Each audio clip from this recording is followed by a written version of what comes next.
குடு நான் வச்சுக்கிறேன் குடு. குடு மாமா நான் பண்ணி தரேன். அட இரு. ஹலோ. நான் கிளம்புறேன். ஏய் என்ன பிரச்சனை உனக்கு? நான் தான் பிரச்சனை உங்களுக்கு. இனியும் பிரச்சனை இல்லை. Okay bye. ஏய் லூஸ் மாதிரி பண்ணாதீ. அக்கா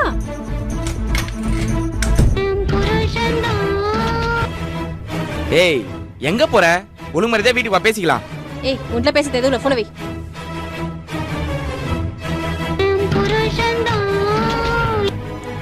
அக்கா எங்கக்கா போற? வாக்கா. அக்கா சொக்கம்னா அவ்வளவுதான் உனக்கு. போன வைடி.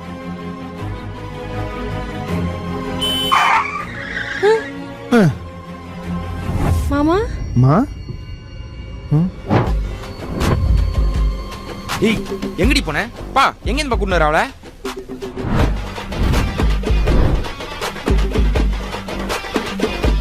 Hi bro. யாரா நீ? என்ன மாதிரியே இருக்க? பா யார் பா இவன்? நான் உன் தம்பி ப்ரோ.